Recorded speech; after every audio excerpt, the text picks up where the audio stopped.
Om Sadashiva Samarambam Shankaracharya Madhyamam Asmadacharya Paryantam Vande Guru Paramparam Ishvaro Guratmeti Moji Veda Vibhagine Yomabda Vyapta Dehaya Dakshinamurtaye Namaha Sava Vedanta Sedanta Gocharam Tamagocharam Govindam Paramanantam Sati Guru Pranatoshmaham Om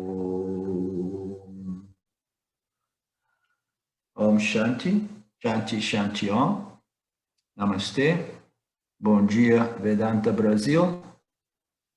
Nós damos continuidade hoje ao nosso Panchadasi,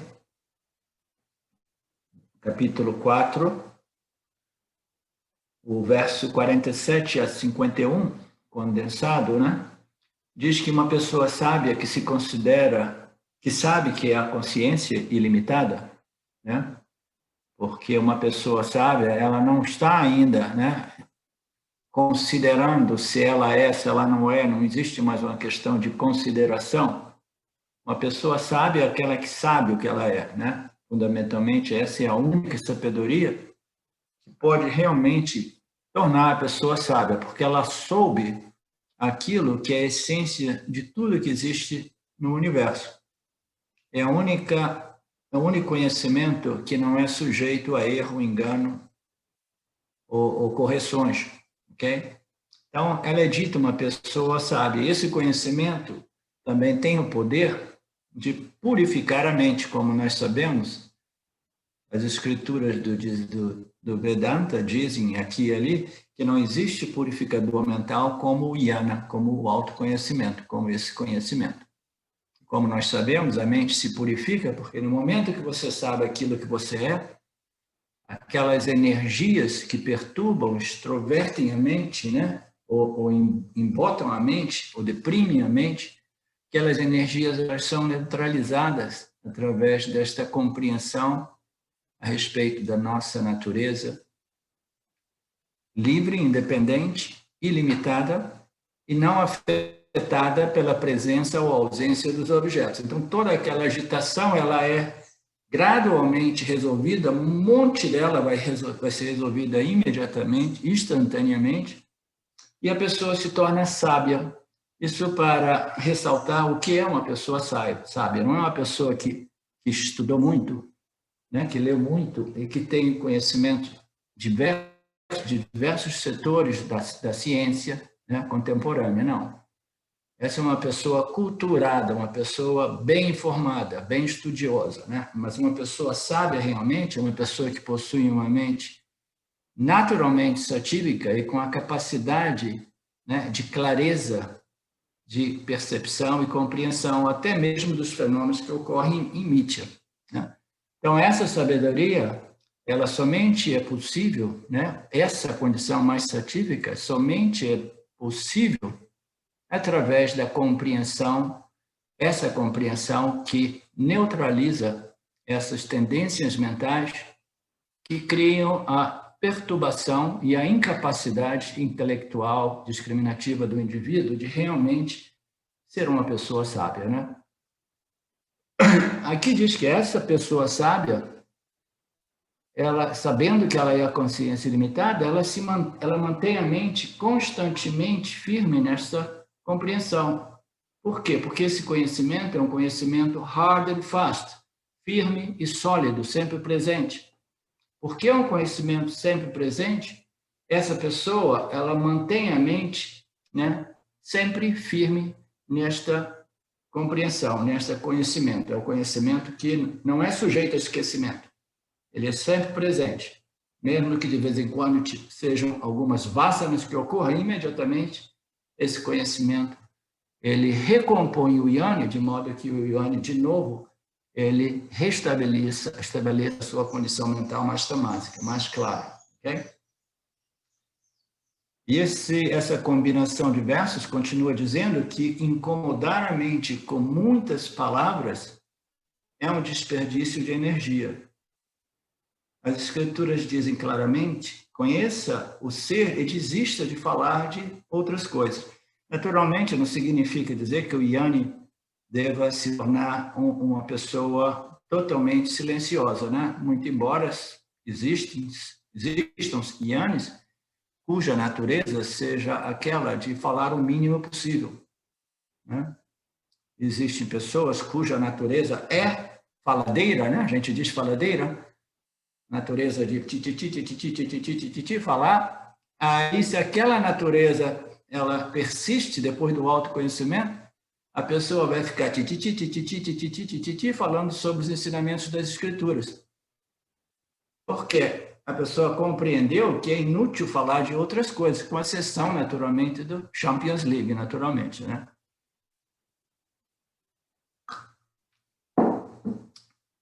A mente de uma pessoa voluntariosa que não segue as escrituras é constantemente agitada, rajásica ou monótona, deprimida, tamásica, né?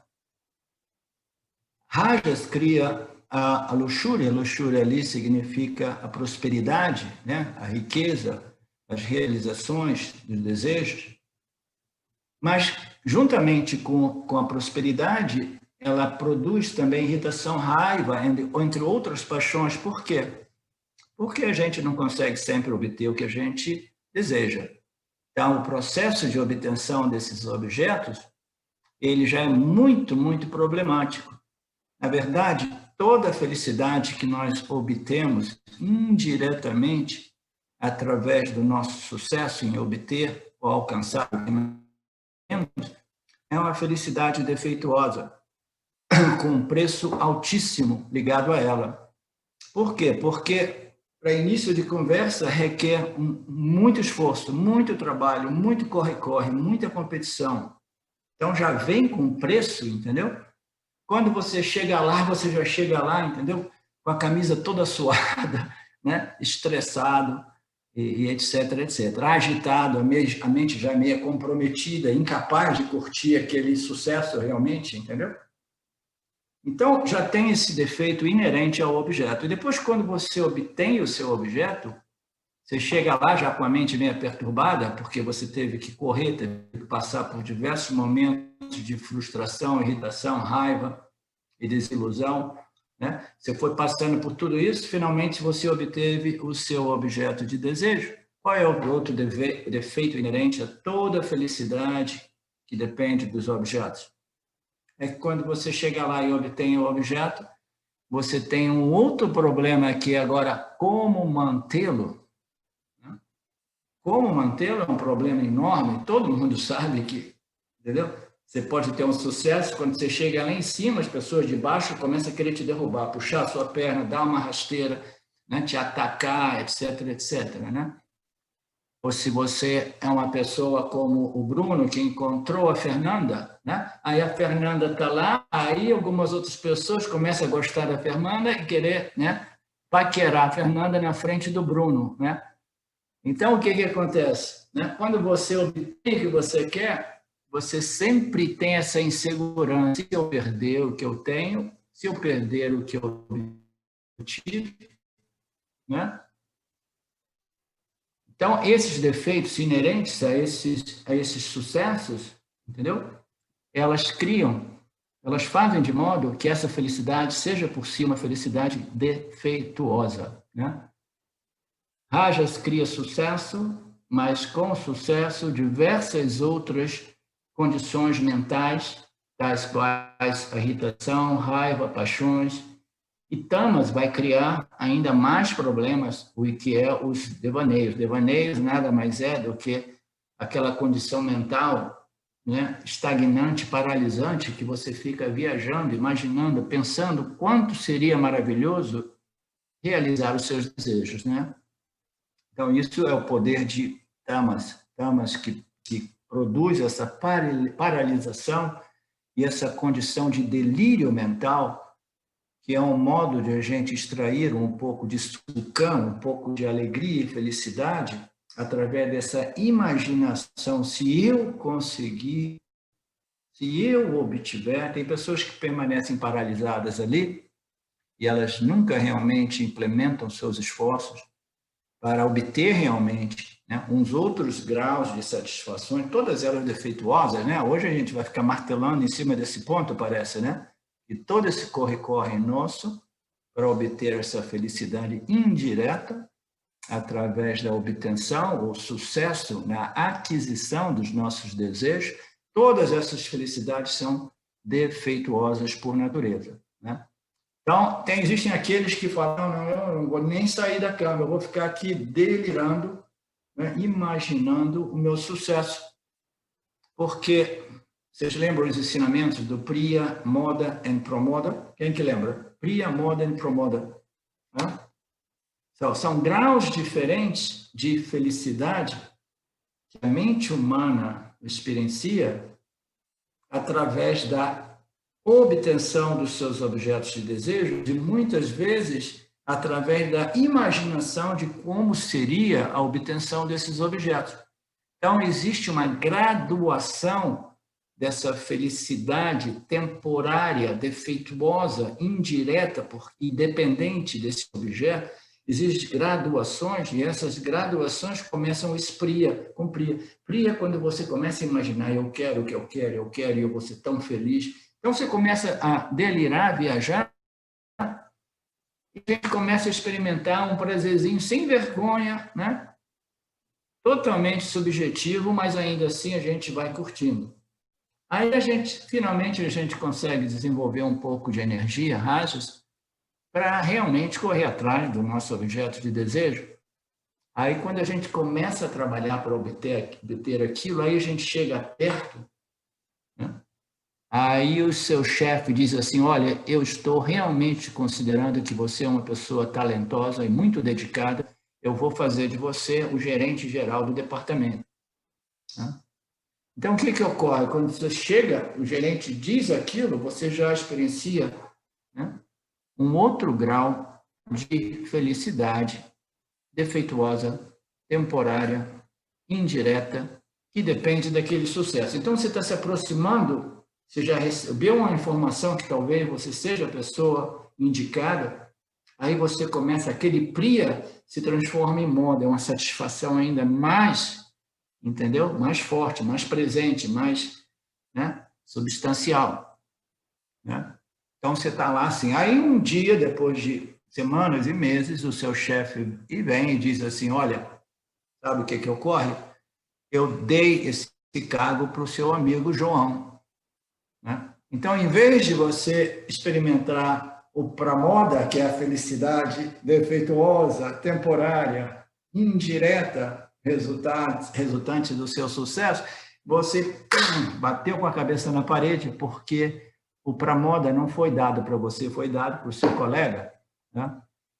Mas mesmo que tivesse sido para você, você sabe que é uma felicidade indireta, depende daquele trabalho. E qual é o defeito dessa felicidade agora? Putz, tem outras 50 pessoas nesse departamento querendo esse cargo, querendo essa posição, e agora como é que eu faço para manter essa posição, esse cargo, esse salário, né? Então, tudo isso são os defeitos. É por isso que tantas pessoas, elas nem saem do Priya, estágio Priya, ficar delirando, fazendo o mínimo possível, né? Indo lá no estado, conseguindo uma Bolsa Família, vivendo numa condição muito pobre e viajando, sonhando que um dia eu vou levantar da cama e vou realmente correr atrás desses meus desejos. Né? Então, essas são as condições das pessoas, né, que estão sob a influência de rajas e tamas. Né? E retornando aqui, quando a mente é resolvida por esse autoconhecimento, é importante que a gente não a incomode constantemente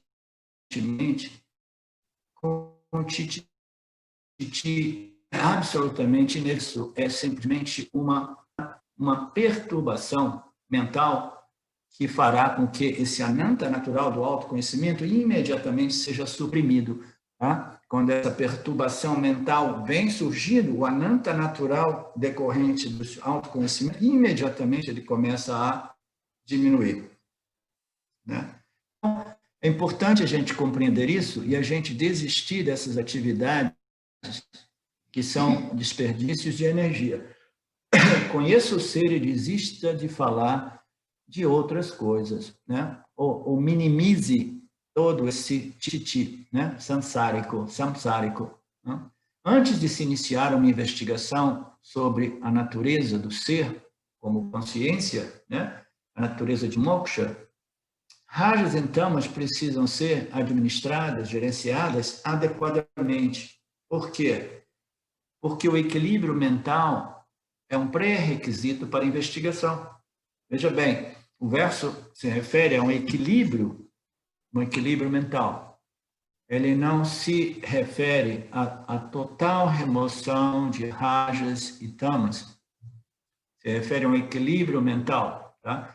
A mente do indivíduo, o intelecto do jiva, ele requer rajas e tamas. Ele requer rajas de processar intelectualmente ensinamentos também, requer tamas de modo que ele permaneça, entendeu? Ancorado, né? Com os pés no chão. Então, essas três energias, elas são absolutamente indispensáveis para os nossos três corpos e o funcionamento desse complexo corpo-mente, né? Mas antes de nós iniciarmos essa investigação final, né, inspiradas nas declarações dos Upanishads, que tem como propósito revelar para o indivíduo a sua real natureza como pura consciência ilimitada, né? A gente precisa fazer esse trabalho de preparação mental, que nada mais é do que a administração ou gerenciamento das três energias que operam no nosso intelecto, no nosso campo sutil, né? Então, isso já é uma outra história, é um outro capítulo. O Alex, recentemente, ele desdobrou o ensinamento das três energias, o livro do James Swartz, né? Então, o James foi a primeira pessoa a colocar num livro, né, em mais detalhes, como essas três energias operam e funcionam no nível dos três corpos, né? Então, essa investigação requer uma purificação, preparação, refinamento mental, emocional, intelectual, que nada mais é do que desenvolvimento de um intelecto geometricamente bem equilibrado. Okay? Geometricamente, ele precisa ter um aspecto emocional, né, bem equilibrado, o intelecto também equilibrado, com maior proporção de sátiva ainda, né? O intelecto precisa ainda mais proporções de sátiva, e o ego também bem equilibrado, que requer um pouco mais de rajas para executar as determinações intelectuais, mas assim, né, com muita sátiva. Então, esse gerenciamento ele vai propiciar esse equilíbrio mental, emocional e intelectual que faz do indivíduo um sábio, né? Então, esse gerenciamento é também um pré-requisito indispensável para o sucesso, né, desta investigação.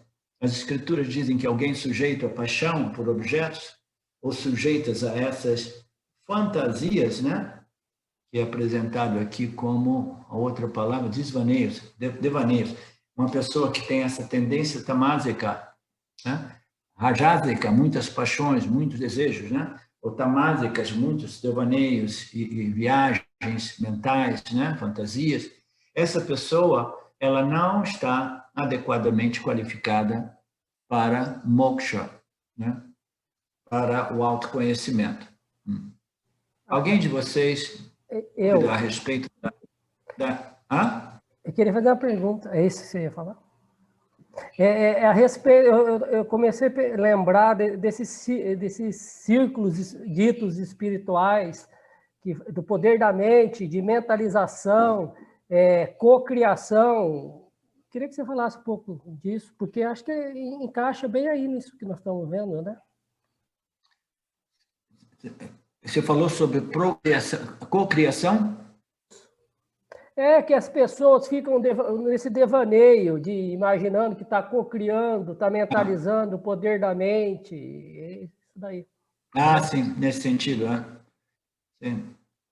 Isso é exatamente isso, é uma forma de tamas, né? É tamas operando o intelecto do indivíduo, ele entra naquele estado de desilusão ou de ilusão, em inglês a gente chama de delusion, uma forma de ilusão ou fantasia ou desilusão, né? Que o leva a imaginar coisas que não são fundadas dentro das leis que governam Mítia, né? Você pensar que, por exemplo, eu tenho controle, que eu estou aqui guiando, né, governando e determinando o meu destino, porque eu tenho meu Deus interior e que eu tenho a capacidade de controlar o campo de tal modo que eu possa obter exatamente aquilo que eu quero, né? Então, essa é a grande fantasia do Jiva humano sobre esse efeito de Maya, né? A vidya, a ignorância, né? Por isso que o primeiro passo, Marcelo, é integrar Ishvara nessa equação de nossas vidas, né? A gente precisa compreender Ishvara como Daivan, na totalidade de fatores, ainda assim, sem negar o nosso grau de responsabilidade, entendeu? Em respeito aos nossos destinos. Porque a gente não pode viver uma vida extremamente tamásica e adármica e ficar sonhando, um dia desses eu vou me iluminar e eu vou ter diversos, né, centenas, milhares de discípulos que irão me amar, irão cuidar de mim, etc, etc. Você não pode. Você pode, entendeu? Mas jamais ocorrerá. Por quê? Porque esta é uma estrutura, né, é um sistema, é uma ordem governadas por leis muito precisas, toda ela fundada em causalidade, né? Causa e efeito, causa e efeito, causa e efeito. Então, todos esses delírios são efeitos de tamas, Marcelo. As pessoas tamásicas, elas ficam viajando, elas não têm o pé no chão, elas não compreenderam ainda o como viver em mítia, e a responsabilidade de cada um. O superego vai dizer assim, não, eu tenho controle total, porque eu aprendi a ter sucesso, né? Eu tenho muito sucesso aqui, né? Mas, como nós vimos, o sucesso é defeituoso, ele passa por muitos fracassos, muitas dores, muitas perturbações mentais que deixam cicatrizes profundas no corpo sutil do indivíduo, até mesmo depois que ele tem muito sucesso, né? Então, a gente sabe que essas pessoas que têm mais possibilidades são os superegos, eles dizem, não, eu sei, porque eu tenho muito sucesso, eu sei como atrair e realizar todos os meus desejos, né? Mas quando a gente olha, a gente coloca, né, uma luz, né, e começa a examinar a vida do indivíduo, a gente compreende que o sucesso dele quase que invariavelmente está ligado a muitas atividades adármicas, entendeu? Muitas atividades adármicas. Então, com atividades adármicas, ainda pior ainda, entendeu? São atividades tamásicas que causam prejuízo aos outros, né, ao campo, e, inevitavelmente, ainda mais prejuízo à condição mental, emocional e intelectual desta pessoa que obteve todo esse sucesso, às custas de tantos danos para o meio ambiente e outros indivíduos, outras criaturas, né? Então, essas pessoas com superego, elas pensam talvez que elas são semideuses porque elas conseguem realmente atrair, mas isso é realmente o resultado de uma mente totalmente, né, destruída, né, abalada, afetada, né, danificada, entendeu? A tal ponto que ela continua, né, delirando, viajando, pensando que, né, protegendo a sua autoimagem, etc, etc. E depois tem outras pessoas que, os mini-egos, aqueles que se sentem muito pequenos, né? Como é que eles compensam essa problemática? Eles quase sempre eles são pessoas tamásicas e que elas têm essa tendência de devaneios e delírios e fantasias, e na subjetividade delas, elas criam uma autoimagem, muitas vezes, que para proteger-se, entendeu? Que é uma outra forma de desilusão, né? de sofrimento, de dor, de totalmente, né? Viver totalmente esse pratibhásika realidade do Jiva, que não tem nenhuma conexão com os fatos reais de Mithya, né? Então, isso tudo é produto, né, de rajas e tamas. Eu não sei se eu respondi a sua questão, Marcelo. Sim, está ótimo. Isso mesmo. Obrigado. Arlindo, eu queria Sim? fazer só uma observação. Você usa a palavra português, desilusão, igual a delusion em inglês. Mas delusion em inglês é igual a ilusão. A palavra correta mesmo, se fosse usar parecido, seria deludido. Tem essa diferença dos termos assim que é meio complicado. Né? Você falar que é desilusão, na verdade, em português, a pessoa desiludida, ela se deu conta que estava iludida. E em inglês, delusion é quando a pessoa está iludida. Delusion igual a iludido. Sim, tem razão. Tem razão. Tem. Eu vou usar somente ilusão, desilusão. Obrigado.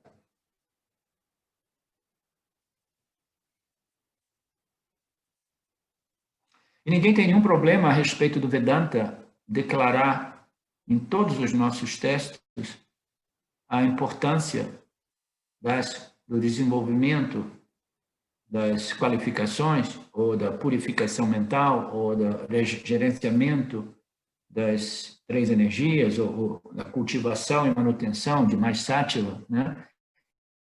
Ninguém tem problema a respeito disso, né? Porque quando você disse, eu digo isso no círculo, né, espiritual, por exemplo, por aqui, as pessoas, elas se sentem quase que ofendidas, entendeu? Que história é essa? Mas como é que se diz? Que pretensão é essa do Vedanta de dizer que esse ou aquele não está qualificado, entendeu?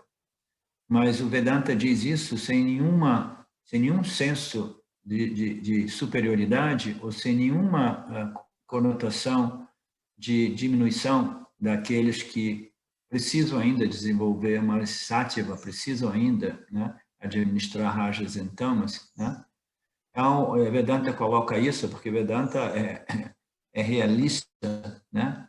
É um livro aberto, é simplesmente transparente, não ilude ninguém, não tem nenhum interesse de atrair ou de crescer, haver tantos estudantes. Vedanta sabe que aqueles raros estudantes qualificados se aproximarão, né? Ishvara naturalmente colocará esses indivíduos, né, cujas mentes são mais qualificadas, né? Eles naturalmente se aproximam. Por isso não tem nenhum problema em dizer aquilo, as coisas assim como elas são, não é, Silvana? Silvânia?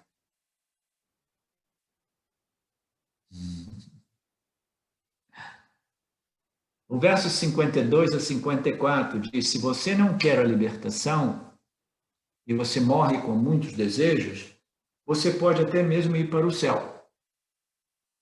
Mas, finalmente, você vai se dar conta da imperfeição dos prazeres celestiais e você voltará para cá. Então, por que não deixar de lado os seus desejos agora? Mas você está enganado. Você afirma ser livre e, ainda assim, dependente da satisfação dos seus desejos, né? Ou sofrendo desses desejos vinculantes, né? Que te compelem a praticar atividades não devidamente dhármicas, né?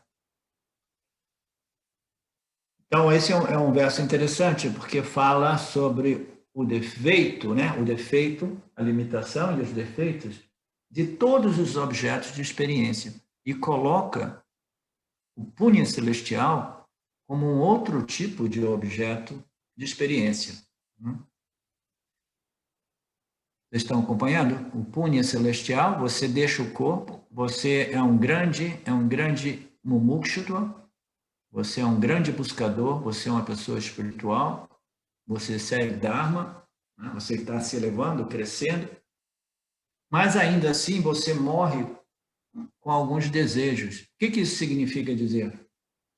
Significa dizer, se a gente tiver ainda qualquer resquício de desejo por coisas, objetos, pessoas, situações, experiências, como modo de realmente me resolver, a gente realmente irá para uma dessas locas, ok?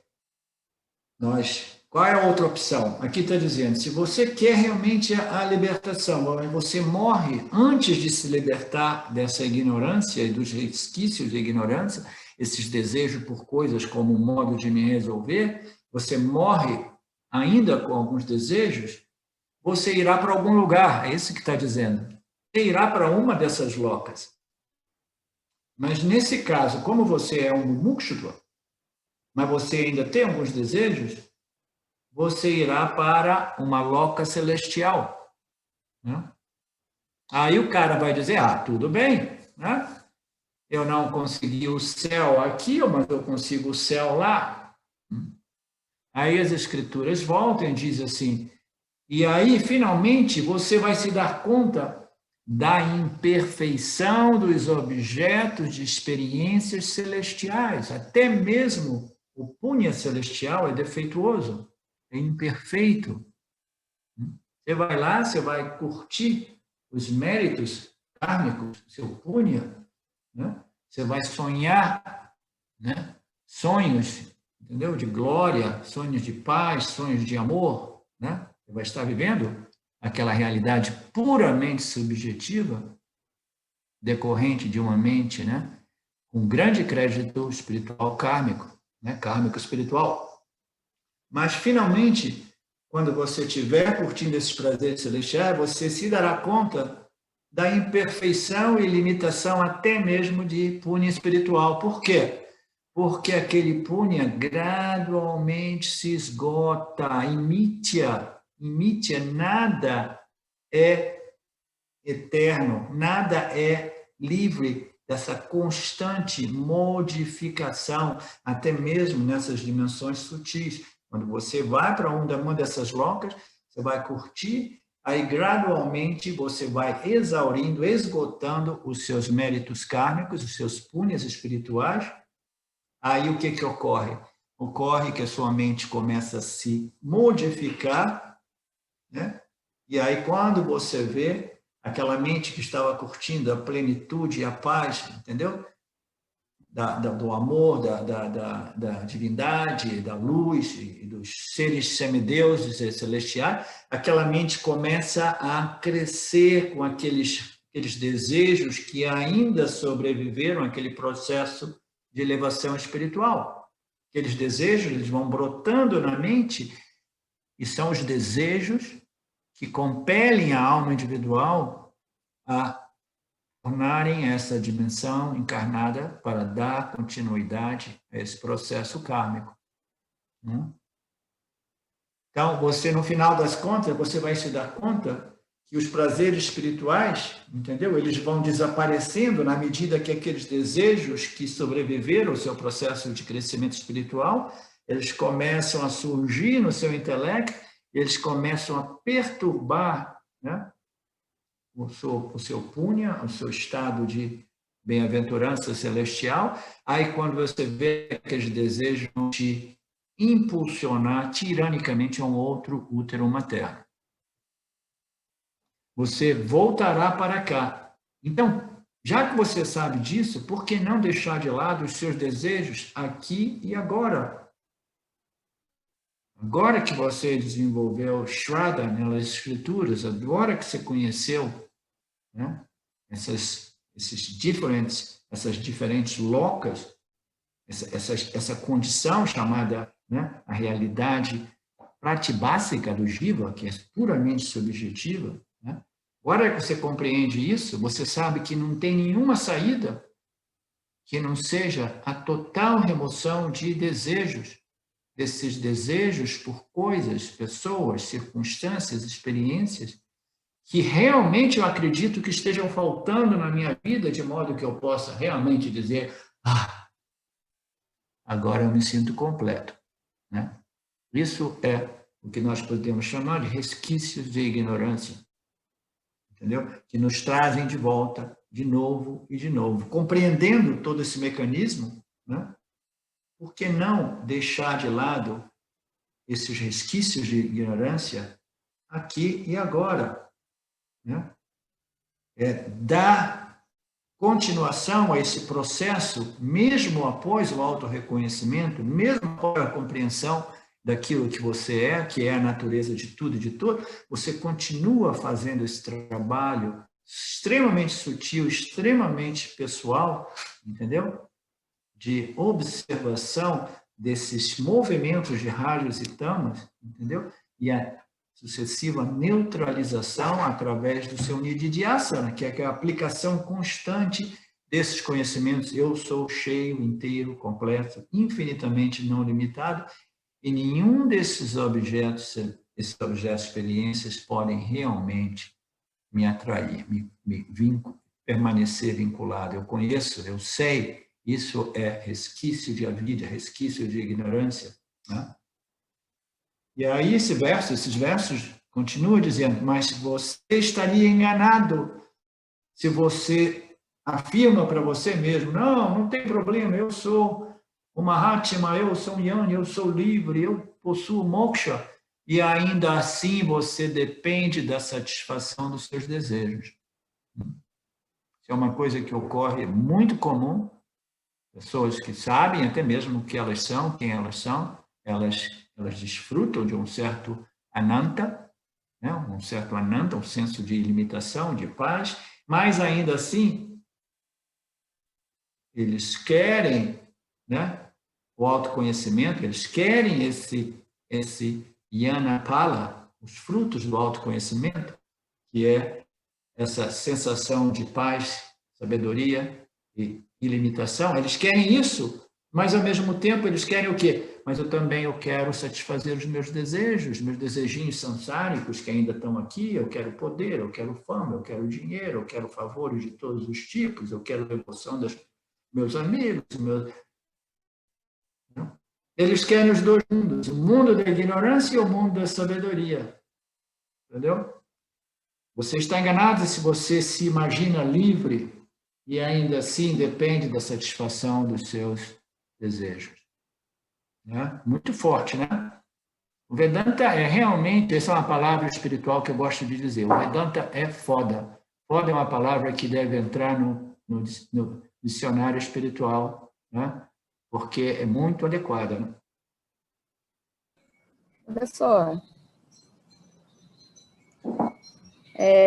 eu me sinto nesse lugar aí, né, de a cada dia mais clareza do autoconhecimento, e aí um dos conhecimentos bem claro, assim, para mim, é que os objetos, né, não vão me completar, mas isso me traz um conflito grande, porque fica um vácuo de incompletude ainda, porque eu ainda não me sinto completa, como assumindo a minha identidade, me sentindo completa, e esses desejos, né, que eu tenho e que eu vejo, eles causam uma certa pressão, mas ao mesmo tempo eu tenho certeza que aquilo não vai me completar. Então, cria-se um vácuo, assim, de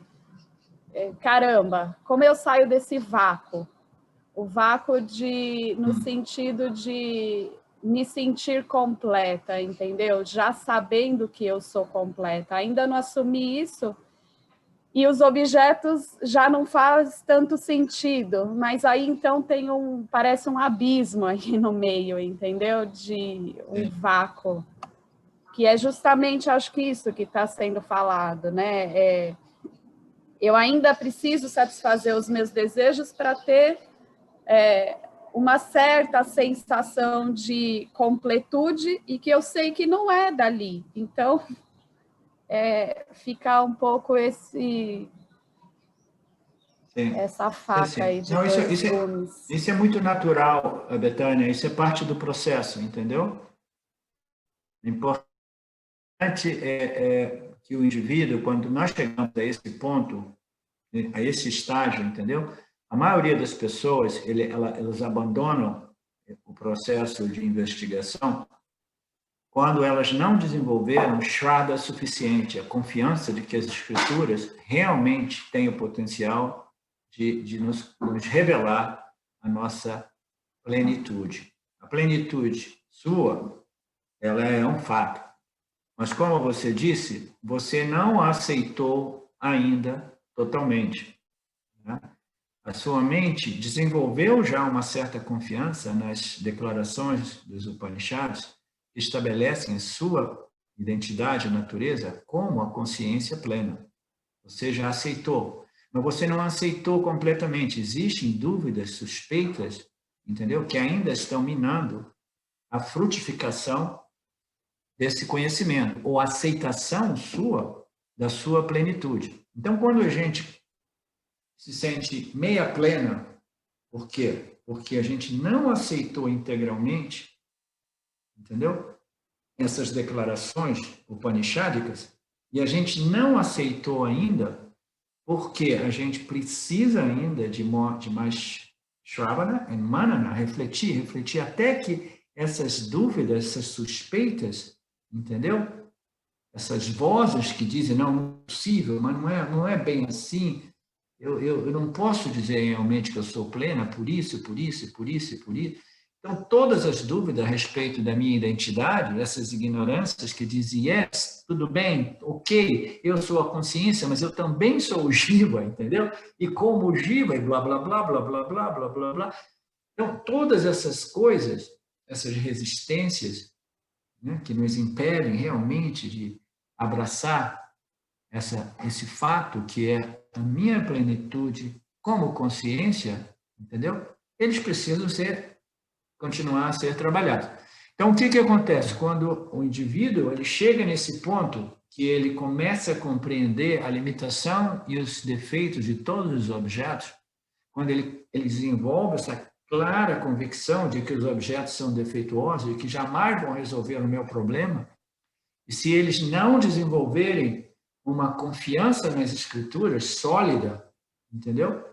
Aí muitas dessas pessoas elas acabam, né, abandonando o Vedanta e se autocondicionando, né, a dizer, não, o Vedanta estava enganado, os objetos eles são realmente fonte de prazer e satisfação e plenitude, essa ideia de que a plenitude só é obtida através desse autoconhecimento, isso é uma viagem dos yanis.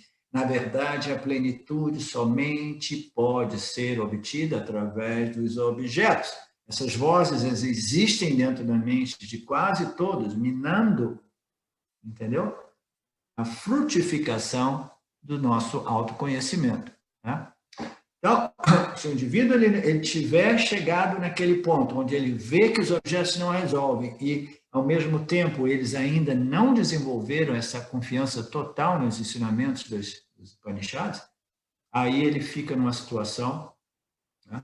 E às vezes ele fala, não, eu volto para o samsara. Eu conheço diversas pessoas que voltaram para o samsara e voltaram mesmo, entendeu? Voltam mesmo. Não. E depois começa a desenvolver ideias, noções. Eu tenho pessoas que amavam o Vedanta, conheço pessoas de 6, 7 anos, quando eu comecei a compartilhar o Vedanta, que colocavam o Vedanta, e depois eles começaram a desenvolver noções de que o Vedanta é errado por isso, é verdade por essa, e no final das contas começaram a até atacar e combater os Upanishads, entendeu? Por procurar argumentos materialistas que pudessem derrubar o Upanishad. Tudo isso porque o ego ele precisa se proteger, mas eu não creio que esse seja o seu caso, Betânia. Eu penso que você seja uma pessoa que já compreendeu o valor do Vedanta, você já tem um valor e uma confiança desenvolvida no Vedanta, e você, mesmo que você se sinta um pouco nesse vácuo, como você disse, né? Você se sinta, agora eu já não estou curtindo nem, né, aquela plenitude temporária, defeituosa, dependente, né, dos objetos, porque eles já não me atraem, já não me satisfazem, entendeu? E eu ainda não estou curtindo realmente a minha plenitude, né, na minha integridade, na minha totalidade. Por quê? Porque eu ainda tenho dúvidas a respeito dessa minha plenitude. Aí eu tenho dúvida a respeito dessa minha identidade como consciência infinita. Eu estou dividido entre essa minha identidade. Eu sou a consciência infinita? Não, eu sou a mente, eu sou o corpo. Ainda estou confusa entre a minha identidade primária e a minha identidade secundária, né? Então, isso ele vai somente ser resolvido através de mais e mais e mais Shravana, Manana e Nididhyasa, tá? E eu tenho a impressão de que você é uma pessoa forte o suficiente para não desistir desse processo, entendeu? Você possui força, você possui confiança, um valor bem desenvolvido, entendeu? E você já sabia do início, né, que é um processo cheio de desafios, né? Às vezes a gente se sente, né? Aí quando a gente vê, a gente se sente ainda amarrado ao samsara, amarrado a essa roda de desejos, né, que produzem ações, que alimentam ainda mais as vasanas, que dão origem a mais desejos e assim por diante. Então, essa não é uma batalha para qualquer indivíduo, são raros indivíduos que realmente enfrentam, né, esse mal, né, primordial, que é a total ignorância a respeito da realidade do nosso ser, né? Sim, professor, até estou começando a entender aquela sua frase, se eu ainda estou de lua de mel com Vedanta, né? Ou se já passou a lua de mel. Então, eu diria que passou a lua de mel, está bem dolorido, né? E, assim, é bem difícil essa parte de estar no vácuo de Sansara e, ao mesmo tempo, não ter assumido totalmente, né? É até meio diferente do meu perfil de encarar a vida, né? Como tudo é maravilhoso. Tem uma pressão, e ao mesmo tempo um vácuo, mas outro dia até li uma coisa e falou assim, talvez porque eu tenha tirado a âncora do barco e esteja agora rumo a um outro destino, então esse vácuo ele está maior, né? Mas acredito que eu tenha força para continuar. Mas eu acho que é o momento, esse que você falou, justamente de facilmente desistir mesmo, porque você fala, não é possível. Não sei, eu estou compartilhando algo pessoal aqui, mas como você falou, isso é algo que acontece entre os estudantes. Então, estou compartilhando mais. Sim. Isso mesmo. aconteceu recentemente com um amigo nosso do grupo, né, que deixou por causa das dúvidas e suspeitas a respeito dessas declarações. Ele não pôde realmente aceitar e internalizar e processar. E aí as pessoas voltam para um mundo dualista de eu e os objetos que me produzem a satisfação que eu estou buscando, né? Sejam eles, né, objetos densos ou sutis ou celestiais ou deuses como Krishna, etc, etc. Isso também, esse processo, Betânia, também é muitas vezes referido como a noite escura da alma, entendeu? A noite escura da alma é quando o indivíduo ele se desilude. Aí sim, eu acho que a palavra desiludir, né, é justa, né? Seja apropriada. Né? Ele se desilude de tudo aquilo que o mundo tem para oferecer, entendeu? As pessoas, os familiares, as condições, as experiências, os objetos, as coisas, circunstâncias. Quando ele está totalmente desiludido com o mundo e ainda assim ele não está ainda firme, claro, nesta compreensão de que ele, né, em sua natureza essencial, é a única plenitude, né, é a única fonte de segurança, satisfação, alegria e amor. Quando isso não é completo, né, essa compreensão não é devidamente assimilada, processada, internalizada, o indivíduo se sente um pouco perdido entre esses dois mundos, né? E ele passa por aquilo que algumas pessoas chamam de the dark night of the soul, a noite escura da alma, né? Então, esse é um processo muito comum, é conhecido em diversos círculos espirituais, E todos nós passamos por isso, Betânia. Não se sinta só nesse processo. Oi, lindo. É o Ronaldo, tudo bom? Oi, Ronaldo. Eu só queria dizer para a Betânia que esse corpo-mente aqui também passou pelo mesmo processo, e é uma coisa interessante que parece que você está numa bruta de uma depressão, né?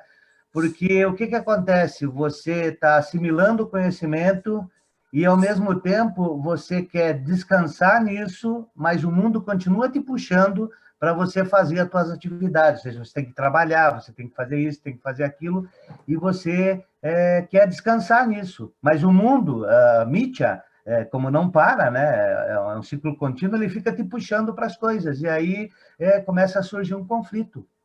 E o vácuo também, porque está quebrando as tuas crenças e você, o intelecto ainda não foi totalmente convencido de que dessa realidade, né? Então é um momento bem duro. Eu passei por isso. Chega a dar uma depressão, aparentemente uma depressão profunda, mas o negócio é ir em frente, é não desistir, é amar o Vedanta acima de qualquer coisa. Amar você mesmo acima de qualquer coisa, ao mero ser ilimitado que você é, né? Acima de qualquer coisa. Essa colocação sua, Ronaldo, ela tem uma conotação um pouco diferente, porque você se refere ao fato de que quando você começa realmente a compreender e assimilar e reter esse conhecimento, né, a respeito daquilo que você realmente é, aí você, em geral, a gente precisa de um pouco mais de tempo de solitude, né? E o mundo não para a gente nesse processo. Eu lembro muito bem, eu tinha um restaurante para tocar. Então, a gente fica pensando que, não, eu preciso de reduzir as minhas interações com o mundo, eu preciso de parar desse corre-corre, né? Então, é um ângulo diferente esse que você se referia, entendeu? Porque no início, essa convicção de autoconhecimento, ela é mais abalável, ela se torna mais vulnerável ao samsara. Na medida que essa convicção de autoconhecimento ela se torna firme, sólida e sempre presente, aí o Yanni ele começa a sentir e perceber e sentir essa confiança de autoconhecimento de modo tal que ele consegue navegar no mundo sabendo que o mundo não pode abalar essa convicção de autoconhecimento, esse Yanapala, né? O resultado, essa paz decorrente do Yana, que não é cancelada pelas atividades do Yana, dos papéis, né, do Yana. Então, é um ângulo um pouco diferente, né, mas, por outro lado, é parecido porque, de qualquer modo, existe a tendência a essa depressão, esse sentimento de assim, oh, e agora? O que eu faço da minha vida, entendeu? Eu não tenho mais interesse em fazer nada no mundo, mas ainda assim eu preciso sustentar minha família, por exemplo. Né? Eu preciso ir lá fazer, eu não tenho mais nenhum valor, eu não quero mais me associar com aquelas pessoas no escritório da fábrica, eu quero passar o dia inteiro, né, mergulhado no meu Vedanta, como foi ou ainda é o seu caso, naquela época eu me lembro, Ronaldo, eu quero ficar todo o tempo mergulhado no Vedanta, mas ainda assim eu tenho obrigações e papéis, né? Então isso no início ele pode ser um pouco frustrante, mas como você disse, né? Isso tudo é passageiro, tudo isso é parte do processo mesmo. E os versos seguintes, 55 a 57, o Sri Sureshwara diz: aquele que se diz ser a consciência, mas se recusa a disciplinar os órgãos dos sentidos, é um cão que come merda. Ele é tão baixo quanto um cachorro que se alimenta, né, das fezes humanas. Ó iluminado, antes de ser iluminado, você sofria a dor decorrente das suas próprias imperfeições mentais. Agora que você se diz iluminado, você está sofrendo até mesmo a censura do mundo, né? Porque o indivíduo que se diz iluminado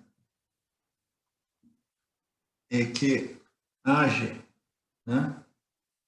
Age sob a influência de seus desejos rajásicos, tamásicos, fundamentalmente adármicos, né? É um indivíduo que vai sofrer muita censura no mundo espiritual, né? O quão glorioso é o seu conhecimento, né? Conhecedor da verdade não afunde ao nível de um porco que vive num chiqueiro. Parece uma linguagem um pouco, né, radical, né? Mas isso é o radicalismo, é parte do radicalismo do Vedanta, né? Ele é radical porque ele quer nos ajudar a compreender realmente, né, o que é a vida de um indivíduo, né, elevado espiritualmente e os prazeres, né? Os prazeres derivados desse ana, a paz, como a paz, né? Contentamento, a alegria, o equilíbrio, né? Como os únicos realmente resultados, né, dignos de nós, né, trabalharmos para obtê-los, né? O Yanapala, né? Então, se você possui esse Yanapala, o resultado desse autoconhecimento, não faça, né, como diversos desses assim chamados iluminados, né, que se comportam como porcos. O que é um porco? Um porco é aquele que é constantemente buscando o consumo. Ele quer comer, comer, comer, comer, comer, comer. Então, um indivíduo se diz iluminado e ainda assim ele é movido por esse desejo de consumo de experiências. Ele quer aquilo que ele quer. E agora ele pensa, não, isso aqui é tudo mítia, eu quero o que eu quero, eu possuo méritos espirituais, porque agora eu sou um grande iluminado, né? Portanto, eu posso dizer, me deem isso, me deem aquilo, eu quero fama, poder, prestígio, amor de vocês, entre tantos outros favores, né? Então, não seja, né, não caia naquele nível, você, o assim dito iluminado, não seja um cão que se alimenta das fezes humanas. Na Índia a gente vê muito isso, né? Antes você sofria a dor de suas imperfeições mentais e agora você vai sofrer a censura do mundo, né? O quão glorioso é o seu conhecimento, conhecedor da verdade. Olha que ele está se endereçando, né? Ele se endereça àqueles indivíduos que compreenderam a sua real natureza, que desenvolveram uma certa sabedoria, um certo conhecimento, capaz de influenciar e até mesmo manipular e controlar muitas pessoas vulneráveis, entendeu? Ele se refere àquele. Conhecedor da verdade, não afunde, né, ao nível, não caia ao nível de um porco, né? Liberte-se dos defeitos decorrentes de suas tendências rajásicas e tamásicas e seja adorado pelo mundo como um Jnani, como uma pessoa que fala e vive a sua fala. O verbo e a sua vida são a mesma coisa. Né? Seja adorado nesse sentido, seja respeitado como uma pessoa realmente elevada espiritualmente, não como um manipulador, um enganador, um desfrutador. Né? Tudo isso para quê? Para que obter a verdade se você continua vítima, né? Manipulado, governado por esses desejos incessantes, essas tendências rajásicas e tamásicas, né? Então, mais uma vez, o texto nos indica, né, que a problemática humana é toda ela derivada desse desequilíbrio das três energias. É o excesso de rajas e o excesso de tamas é que faz com que o indivíduo, né, não consiga realmente desfrutar e apreciar esse autoconhecimento, essa plenitude.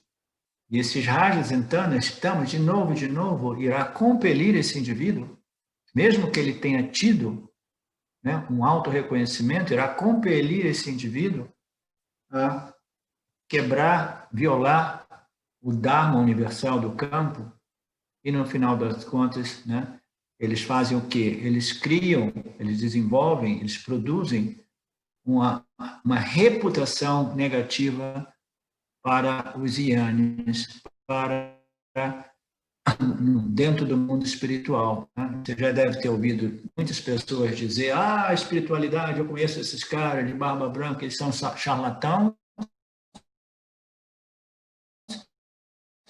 Eles querem controlar, mas esses indivíduos, eles fazem, né? eles danificam, né?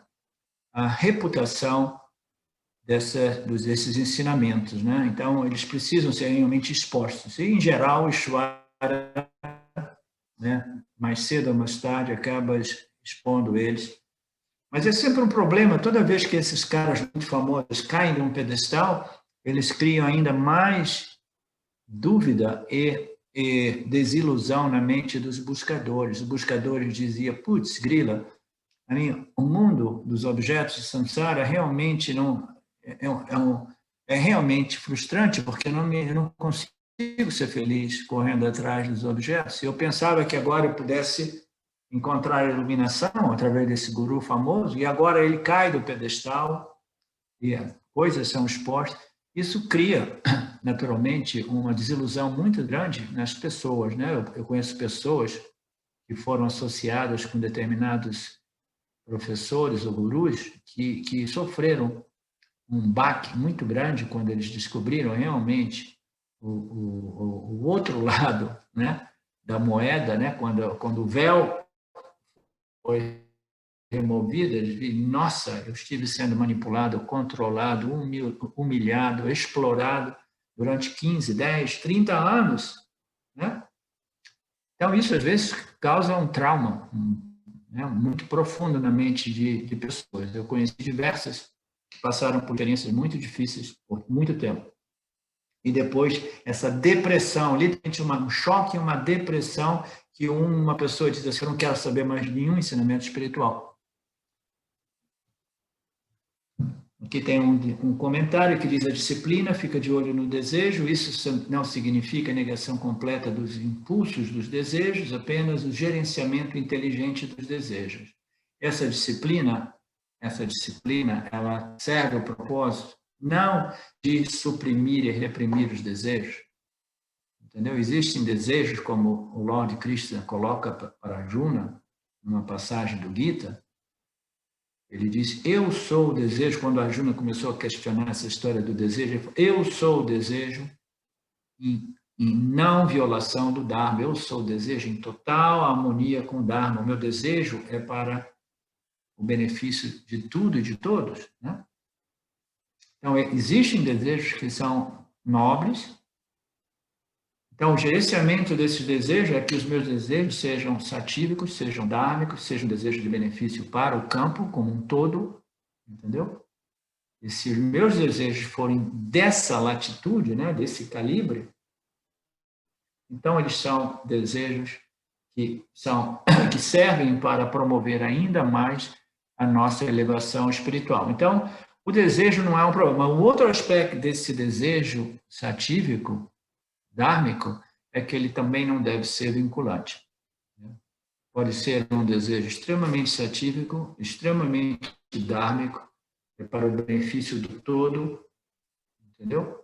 O meio ambiente, todos os seres, mas se for vinculante, aí ele é um desejo que vai, né, perturbar a mente desse jnani extremamente dármico, mas ainda assim amarrado a um desejo sem o qual ele perde, entendeu? A compreensão espiritual total, entendeu? De que essa é uma preferência, eu trabalho para isso, eu compreendo que esses desejos sejam em harmonia com as leis universais do Lorde, mas eu sei que no final das contas é o Lorde que vai conceder o resultado de todos os nossos esforços, decorrentes dos nossos desejos, não importa o quanto nobres eles sejam, né?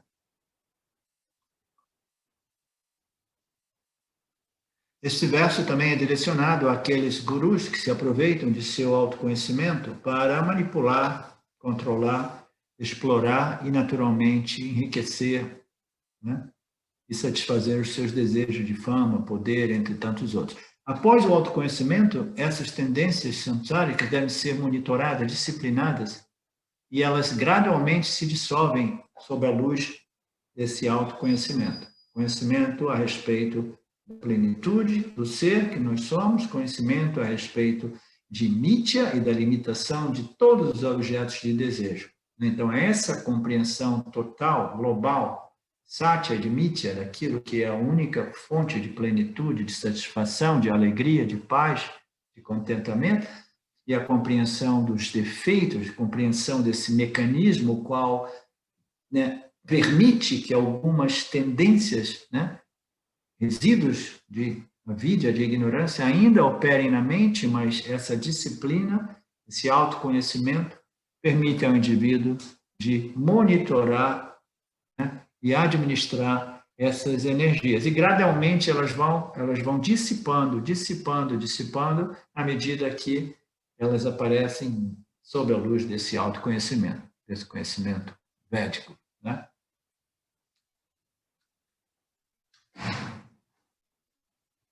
A purificação do desejo, o não apego. Verso 58, as escrituras dizem que rajas e tamas podem ser superadas pelo pensamento constante sobre os defeitos dos objetos de desejo, né? A gente já cobriu um pouco isso hoje. As escrituras dizem que um outro modo de neutralizar rajas e tamas, né? Existem diversos modos de neutralizar rajas e tamas. Um deles qual seria? A atitude do Karma Yogi. Quando tem um desejo, entendeu? Quando tem um medo, eu simplesmente vejo se esse desejo é em harmonia com as leis do Dharma, entendeu? E aí, mesmo que seja uma ação influenciada por um desejo, eu consagro ela ao campo, entendeu? Pedindo, né, ajuda a Ishvara, de modo que esses desejos e essas ações, mesmo que não sejam extremamente, né, puras, que elas sejam transformadas através desse espírito do Karma Yoga.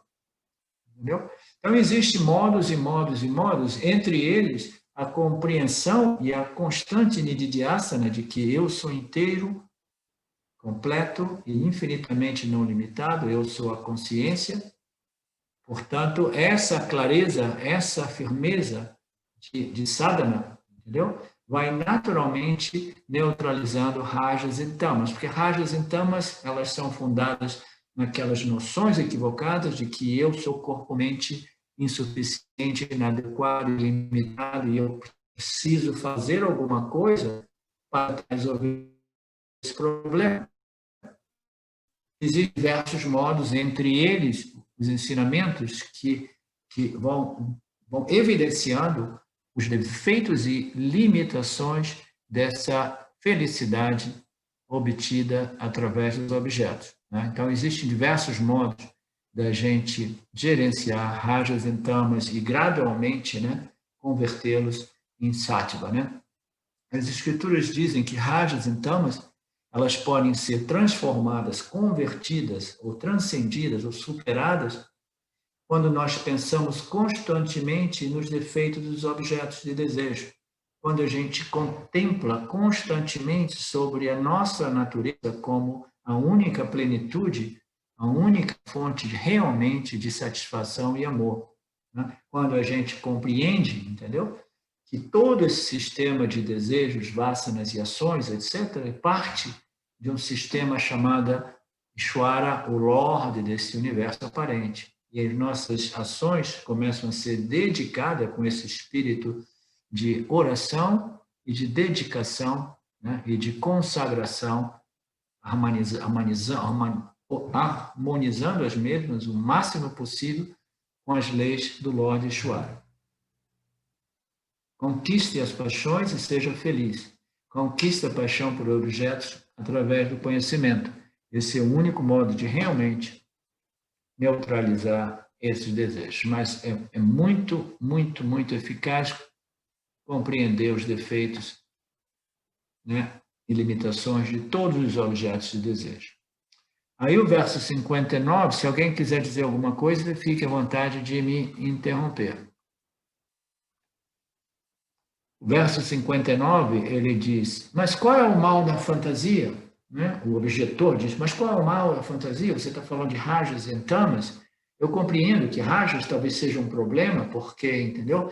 Eu vou de novo ver as minhas atividades rajásicas, né, obstaculizadas por essas leis do campo, entre elas as leis da escassez, as leis da competição, né? Então eu vou sofrer de novo irritação, frustração, depressão, raiva. Eu compreendo que rajas é um problema muito doloroso, mas qual é o problema da fantasia? Qual é o mal de tamas? Eu fico ali na minha cama viajando, não estou fazendo mal a ninguém, não estou me esgotando fisicamente, né? Não estou indo por aí competindo, brigando, né? Manipulando, controlando. Eu estou simplesmente vivendo o meu Pratibhasika, tranquilo, eu estou viajando, eu consegui, eu ganhei 10 milhões de reais, eu comprei a casa dos meus sonhos, e etc, né? Eu estou curtindo, né? Estou feliz na minha cama, totalmente delirante, né? Em total devaneio. Né?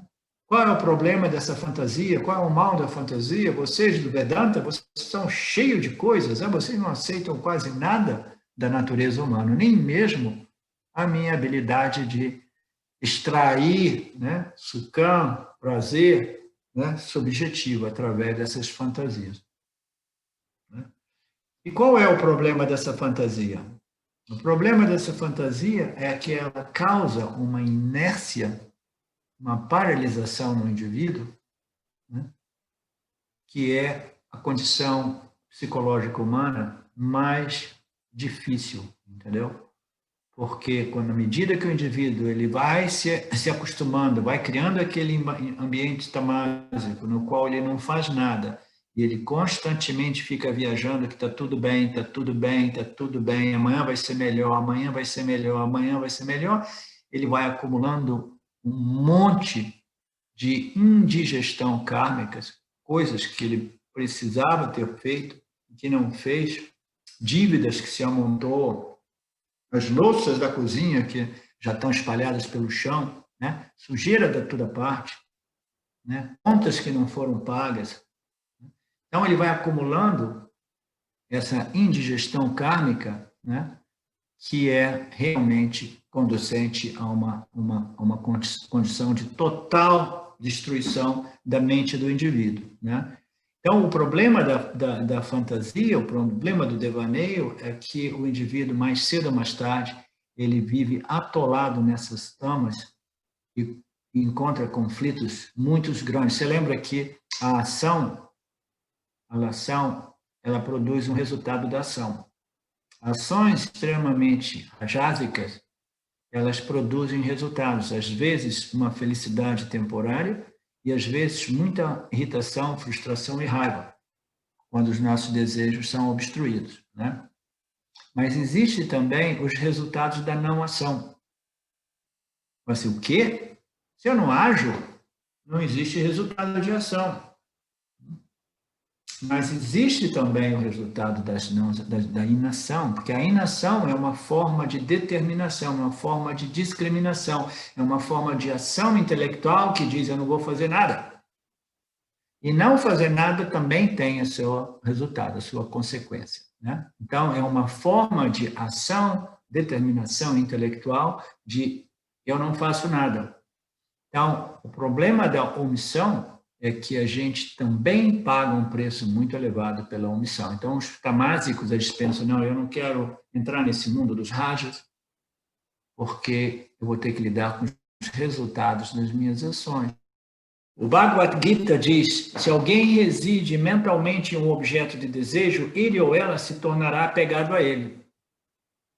Então, mesmo que seja uma atividade mental de delírio, né, de devaneio, de ficar viajando, eu quero isso, eu quero uma casa nova, eu quero um emprego novo. Então, quando a gente fica mentalmente residindo, né? Projetando, desejando alguma coisa, inevitavelmente nós criamos um vínculo de apego e dependência daquele objeto. Naturalmente, a gente vai extraindo um pouquinho disso campo, que a gente vai pensando assim, vai dar tudo certo, eu vou conseguir, mas é um consolo, né? O fato é que o desejo pelo objeto é ali, e o fato é que o apego já está estabelecido entre o cara que está delirando, cara que está devaneando, digamos assim, sobre o objeto, o apego já está bem estabelecido, né? Então, aquele que reside mentalmente em um objeto de desejo, ele se tornará apegado a ele. Aí, naturalmente, o apego causa desejo, o desejo obstruído leva a raiva, tudo aquilo que nós conhecemos do capítulo 2 do Bhagavad Gita. A raiva vem a ilusão leva à perda da memória, a perda da memória leva à perda da discriminação, a alma vem destruída e ela perece como resultado dessa falta de sua capacidade discriminativa, né? Vocês estão ouvindo? Marcelo? Ok. O verso 61 diz que a tendência de insistir nos objetos pode ser superada pela investigação do ser com ou sem atributos, né? Então, essa é uma dificuldade que a maioria de nós encontra, que a gente chega a um ponto da compreensão de que os objetos realmente, eles não são inerentemente, eles não possuem inerentemente valores, né? Mas, ainda assim, a tendência persistente, não, mas vamos tentar de novo, né? Vamos experimentar, quem sabe, dessa vez, né, eu vou conseguir uma felicidade um pouco mais permanente.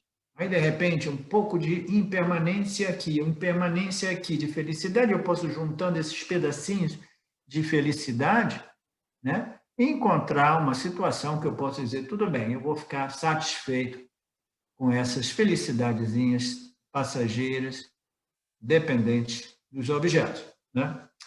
Então, a tendência de insistir nos objetos, essa tendência, esse mecanismo mental, como a Betânia nos descreveu, pode ser superado, sim. E como? Através do Shravana, Manana e Nididhyasana, né? Através da constante contemplação, reflexão, investigação, seguindo a lógica como apresentada nos Upanishads, com a ajuda de um professor competente. E você pode buscar, né, tentar superar essa insistência dos objetos de desejo pelos objetos, contemplando no seu ser, seja ele o ser sem atributos ou o ser com atributos, né? Então, aqui se refere a uma sadhana de contemplação, seja em Ishvara, em Saguna Ishvara, que é Ishvara, o Brahman, digamos assim, Nirguna Brahman, que é a essência, né, de Saguna Brahman. Saguna Brahman é Ishvara, é Nirguna Brahman já sob os atributos, colorido pelos atributos de Maya, né? A gente sabe que Saguna Brahman, embora não seja realmente real, ele é indispensável nesse processo. E nós precisamos de contemplar sobre Saguna Brahman. Essa contemplação de Brahman, seja ele com ou sem atributos, ela é muito eficaz em superar ou neutralizar essas tendências insistentes, né, da busca pelos objetos dos desejos, que, como nós já compreendemos claramente, é o mecanismo através do qual a mente vem a ser destruída em seu devido tempo. Esse corre para ver e obter e evitar, ela inevitavelmente, em seu devido tempo, ela destrói a discriminação, ela destrói o corpo sutil do indivíduo, tá? Eu tenho visto diversos casos de pessoas que absolutamente negligenciaram, né, essa dádiva de Ishvara, a nossa capacidade discriminativa, contemplativa, né? E simplesmente nham, nham, nham, correndo, correndo, correndo, ralando, ralando, ralando para ver, ralando para evitar, e quando eles chegam numa certa idade, a mente foi literalmente destruída.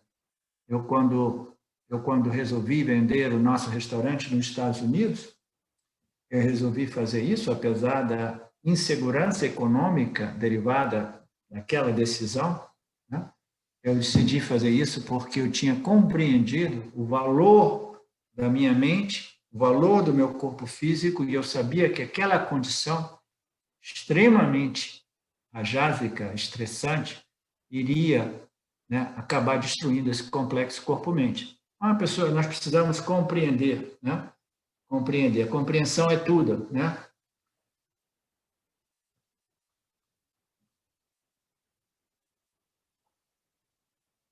A libertação é a discriminação entre Satya, consciência, e Mithya, os objetos. Todos os objetos têm atributos, mas a consciência não tem atributo.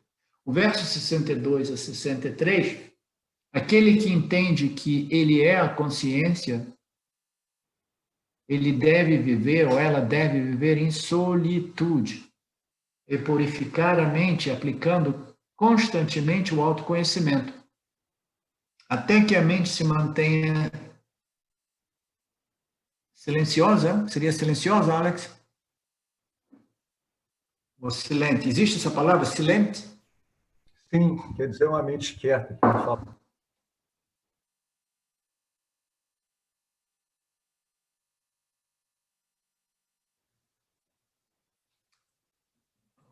Não entendi bem. É uma mente silenciosa, Alex?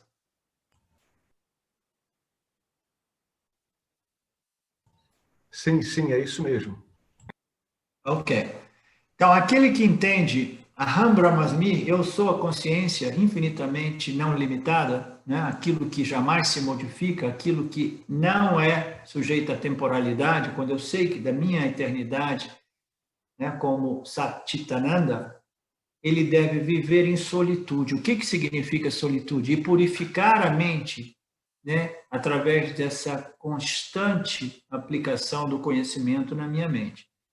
Até que a mente se torne tão silenciosa como se fosse uma pessoa muda, uma pessoa capaz. Vocês já ouviram falar que o Ramana Maharaj, depois de quase 20 anos de profunda meditação, ou seja lá aquilo que ele tenha feito nas cavernas lá de Arunachala, depois de tanto tempo, ele se tornou uma pessoa tão profundamente imersa nesse silêncio que ele tinha perdido a capacidade de fala. Você já tinha ouvido falar nisso? Alguém já falou? Ouviu falar nisso?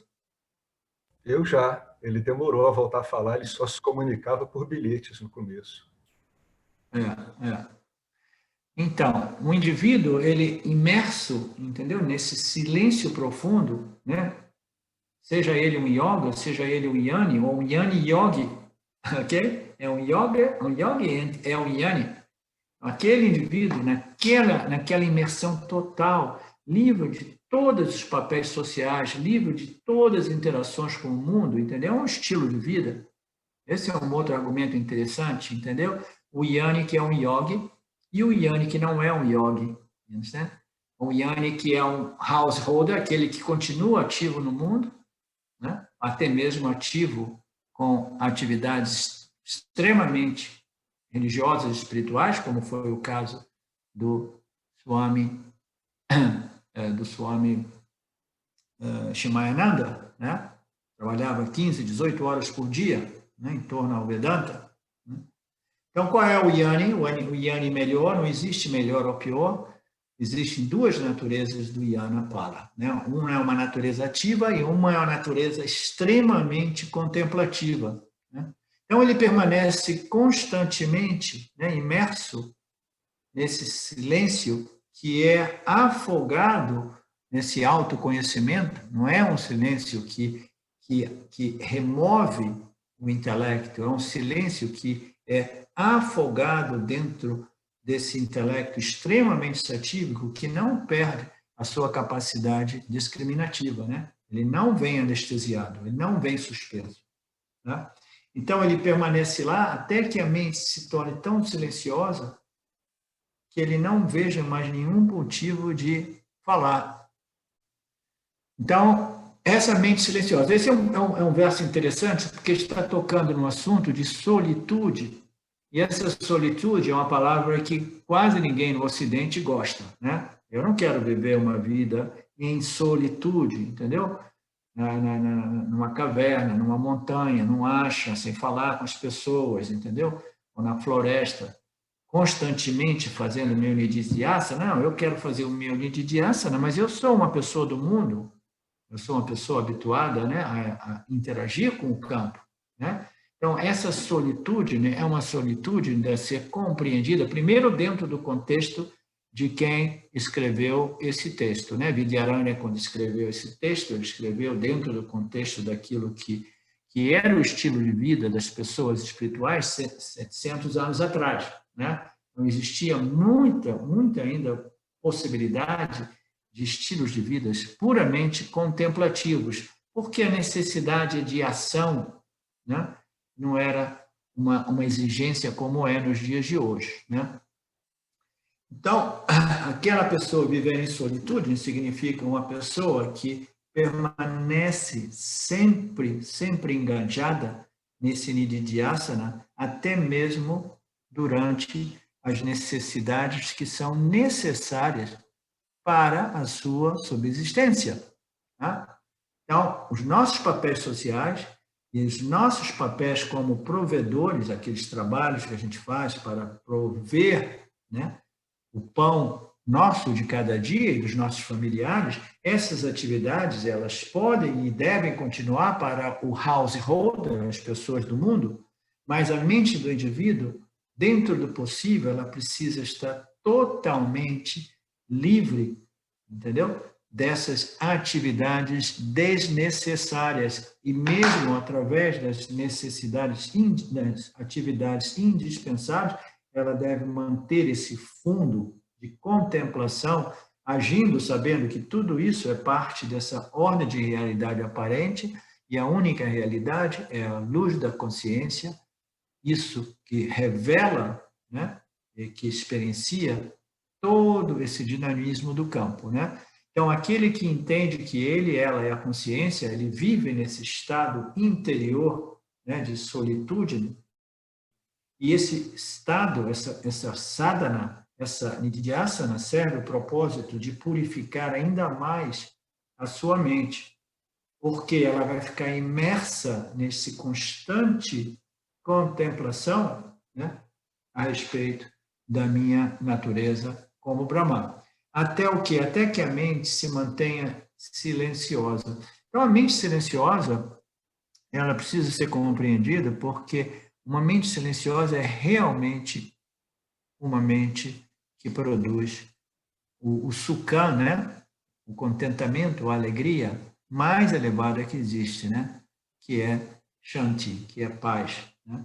Então, uma mente silenciosa, ela precisa ser, né, o objetivo de todos os buscadores de moksha, que nada mais é do que uma mente mais contemplativa, uma mente livre de atividades desnecessárias, porque agora as minhas necessidades foram reduzidas ao mínimo e o meu desejo realmente, como mukshatva, é a total assimilação desses ensinamentos. Então, a minha mente é silenciosa, no sentido de que ela retém, né, o autoconhecimento como a única coisa realmente valiosa, e ela reduz todas as outras atividades mentais ao mínimo. Tudo isso é uma conclusão dos versos anteriores, né, que dizia que a mente do Yanni, né, ela deve ser muito bem regulada e mantida, né, cultivada, evitando, né,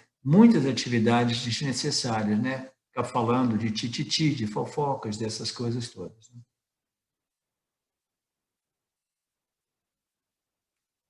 Alguém tem algum problema a respeito dessa solitude? O verso 64, com esse conhecimento direto da insubstancialidade do mundo fenomenal, surge a profunda bem-aventurança da não-dualidade. Então, esse é um fechamento. Estamos chegando num fechamento dessa parte, né, da criação de Ishvara e a criação do Jiva, né?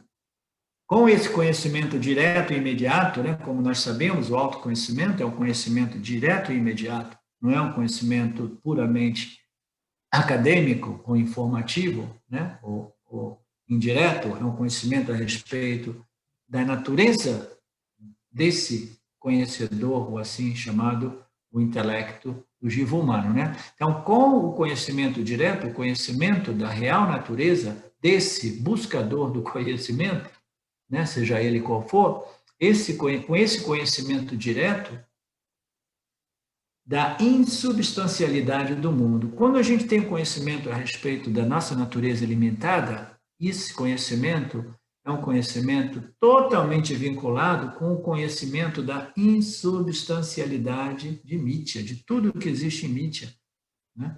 A gente precisa compreender aquilo que nós somos, que é o único princípio totalmente ilimitado, entendeu? E compreender as limitações de tudo que existe em Mithya, porque a natureza de todo objeto de Mithya é a limitação, né?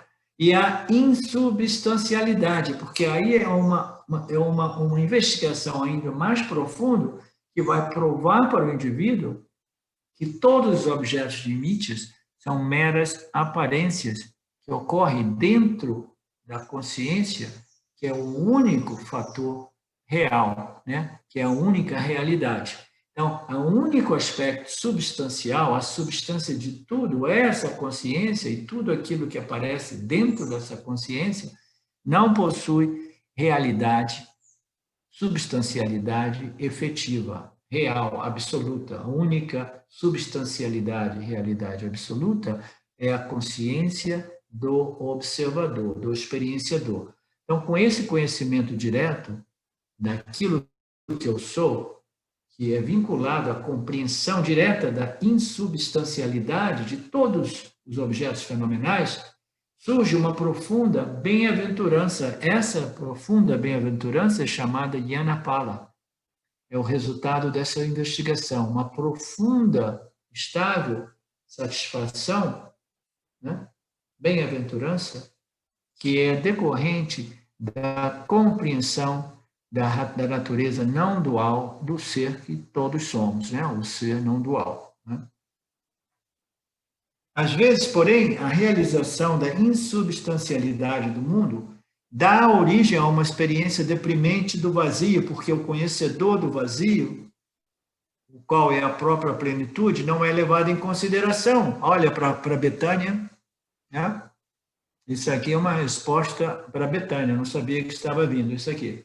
Às vezes, quando nós compreendemos os limites, os defeitos, a insubstancialidade de todos os objetos de desejos, né, desse mundo fenomenal, quando a gente compreende isso a gente cai numa experiência deprimente, a gente cai num vazio, né? Por quê que a gente cai num vazio? Porque a gente não quer mais nada, os objetos do mundo já não nos atraem. Aí a gente fala, e agora? E agora? Eu vou viver para quê se não existe mais nada? Entendeu? A minha lista de desejos está vazia. Não existe nada que eu realmente queira, né? Então, o indivíduo, ele se sente como se ele tivesse chegado num ponto onde não existe nada realmente que possa proporcionar a ele essa plenitude. Mas por que dessa conclusão equivocada da parte da Betânia? Porque ela está descontando, ela não está considerando a plenitude dessa consciência dela, dentro do qual essa noção de vazio, essa noção de e agora não tem mais nada, e agora eu não tenho... Todas essas noções ocorrem dentro da plenitude da consciência da Betânia. Então, a mente deprimida do buscador, né, cuja natureza é a consciência plena, inteira e completa, né, essa mente ela é levada a esse estado deprimente, dizendo, e agora? Não existe nada. Ela não leva em consideração a sua própria plenitude como a consciência que revela, ilumina e conhece o quê? Conhece a insubstancialidade de tudo que existe nesse mundo fenomenal chamado Mithya. Essa consciência é plena e essa consciência jamais é afetada pela insubstancialidade dos objetos de Mithya. Né? Então, em geral, o problema, né, da Betânia, de quase todos nós, quando nós chegamos nesse estágio, é que a gente vê o vazio, vê que nada realmente existe que possa produzir a felicidade e a satisfação que nós buscamos, e a gente pensa, agora eu cheguei no fim da linha, e agora só me resta o suicídio, né, para ser ainda mais dramático.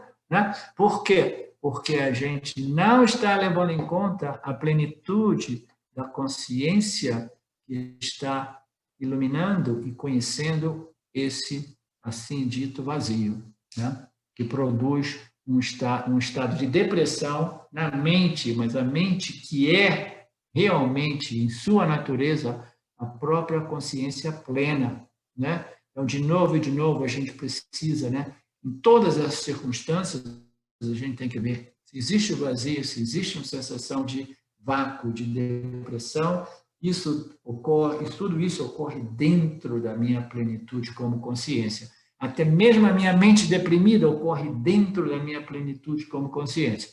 Né? A experiência do vazio, geralmente, leva à bem-aventurança do autoconhecimento. Por quê? Nós temos que passar por essa experiência de, meu Deus, nada mais me atrai. É inevitável, nós precisamos passar por isso.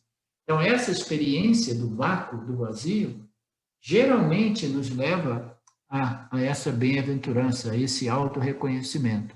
Né? Quando a mente já não se sente atraída pelos objetos do mundo, essa tendência extrovertida dela, ela cessa, e depois que esse estado mais deprimente vai gradualmente cedendo, né? Aí Sátiva vai fazer o que com a mente? Vai torná-la contemplativa, de modo que ela observe a sua plenitude como consciência, sua real natureza. Se o mundo não faz sentido, ele não pode fazer nada em relação a você, a consciência. Né? O mundo jamais irá prejudicá-lo e jamais irá preenchê-lo, né? Satisfazê-lo. Né? Porque você é a única fonte plena, né? Consciência. Ok? Então a gente para por aqui. Eu espero que vocês tenham ouvido sem interrupção. Vocês ouviram sem interrupção? Ouvimos bem. Ok. Então eu vou deixar vocês, porque eu estou aqui com a minha tela mais ou menos escura, sem ver ninguém. Estou me sentindo numa solitude deprimente. Né? Então, vou dizer arrivederci. Até logo. Até a próxima. Beijos e abraços a todos. Om Purnamada Purnamidam Purnamudachyate Purnasya Purnamadaya Purnameva Vashishate. Om Shanti Shanti Shanti. Thank you, Lord. Thank you. Obrigado a todos. Beijos e abraços. Até a próxima, queridos. Obrigado, professor. Tchau. Saudações. Eu quero aqui deixar um pequeno testemunho. Através do estudo do Vedanta, com os ensinamentos sendo esclarecidos especificamente pelo professor Arlindo Nagar, foram canceladas em mim algumas noções que eram relacionadas com a ideia que eu tinha a respeito de alcançar algo que representasse uma grande realização espiritual. Então o Vedanta fez com que, pela compreensão, a minha mente ela abandonasse o papel de buscador espiritual E isso para mim foi um marco inicial para uma outra relação com o processo de desenvolvimento espiritual, do qual, saibamos disso bem ou mal, é um processo que fundamenta a vida de todos nós. E eu digo isso para estimular todos aqueles que chegam no Vedanta Brasil e entendem que podem se beneficiar da profunda imersão direcionada para o autoconhecimento que é promovida nesse grupo de estudos, que é um grupo que existe graças ao trabalho altruísta do professor Arlindo Nagar, suportado também pelo trabalho voluntário de pessoas que contribuem para a manutenção do grupo de diversas maneiras. E entre as várias formas de contribuir com esse trabalho, as contribuições regulares em dinheiro, elas são necessárias. Então, se você se beneficia do trabalho desenvolvido no Grupo de Estudos Vedanta Brasil, faça uma contribuição. Qualquer quantia é muito bem-vinda. As informações para transferências em dinheiro ficam disponíveis na seção Avisos do nosso grupo no Facebook e serão colocadas na descrição desse vídeo aqui também. Namaskaras.